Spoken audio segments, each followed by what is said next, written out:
చెప్పవచ్చు. అంటే ఇదే సందర్భంలో సాధారణంగా స్వాములు ప్రస్తావించే అంశాలను మేము ముందుకు తెస్తున్నాను స్వామి. అంటే 2 అంశాలు. ఎందుకు అయ్యప్పని నిత్యారాధన చేయకూడదు అనే ఒక ప్రశ్న తలెత్తినప్పుడు వారు చెప్పే 2 సందేహాలేంటంటే, ఒకటి తాంత్రిక ముద్రలతో ఆరాధన ఉంటుంది కాబట్టి, అది మనం రోజు చేయలేం కాబట్టి, ఒక దీక్ష ప్రకారం మనం చేసుకుంటామనే ఒక సమాధానం. రెండోదేంటంటే, కఠిన బ్రహ్మచర్యం పాటించాలి అయ్యప్ప ఆరాధన చేస్తున్నప్పుడు. అది మనకి నిత్యం కుదరదు కాబట్టి, ఒక మండలం రోజుల పాటు కార్తీక మాసంలో మనం చేయటం జరుగుతుంది అని ఒక 2 సమాధానాలు చెప్పారు. వీటిలో ఎంతవరకు వాస్తవం ఉంది? ఇది స్వాములకి తెలియాల్సిన అవసరం కూడా ఉంది. అయితే మీరు చెప్పింది నిత్యారాధన చెయ్యొచ్చా చేయకూడదా అని. హ్మ్. భగవంతుడిని నిత్యారాధన చేయడంలో ఎప్పుడు ఎవరికి అభ్యంతరం ఉండదు. అవును. కాకపోతే శుచిగా ఉండాలి అని అంటున్నాను. ఇప్పుడు పూజ గదిలోకి మనం వెళతాం. హ్మ్. పూజ గదిలో శుచి లేకుండా ఎవరు వెళ్ళరు కదా. ఆ పూజ గదిలో అయ్యప్పని పెట్టుకుంటే తప్పేమిటి?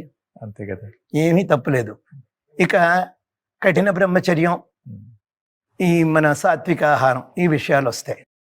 అయ్యప్ప దీక్ష 48 రోజులు మీరు పాటించిన నియమాలు సంవత్సరం అంతా అవన్నీ పాటించక్కర్లేదు.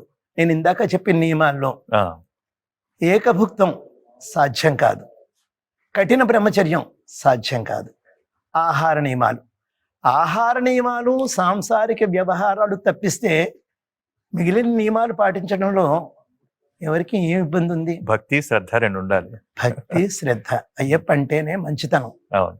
మానవత్వం, సత్సాంగత్యం, సాధువర్తనం. అవును. ఆ సాధువర్తనంతో మిగిలిన రోజుల్లో ఉండడం ఇది చాలా వరకు దోహదపడుతోంది. మిగిలిన రోజుల్లో కూడా చాలా అందరికీ. అవును. అయ్యప్ప దీక్ష అనేది రాకపోయి ఉంటే మన సమాజం ఈ పాటికి ఎప్పుడో భ్రష్టు పట్టిపోయి ఉండేది. ఎందుకంటే ఆయన దీక్ష రాకపోతే ఇప్పటికే చాలా చోట్ల చూస్తున్నాం, కోస్టల్ తీరాల్లోనూ అక్కడ ఇక్కడ ఎంత ప్రమాదం జరుగుతోందో మన ధర్మానికి. మనది ధర్మం, సనాతన ధర్మం. మంది హిందూ అనేది ఒక మతం కాదు, అవును. మనిషి మతిలోంచి వచ్చింది మతం. అవును. ఆయన ప్రవక్త చెప్పిన దాంట్లో నుంచి ఒక మతం వచ్చింది, ఇంకొక ఆయన చెప్పిన దాంట్లో. ఎవరిది తప్పని నేను అన్ను. అవును.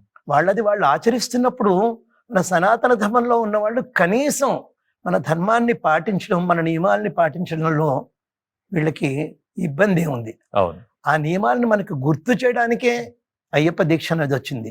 ఈ అయ్యప్ప దీక్ష తర్వాతే మిగిలినవి ఆ శివ దీక్ష కానీ ఇంకో దీక్ష కానీ ఏ దీక్ష అయినా కూడా మనకి ఇప్పుడు ఏమిటి, మనం అయ్యప్ప దీక్షని చాలా మంది ద్వేషం అనుకుంటారు.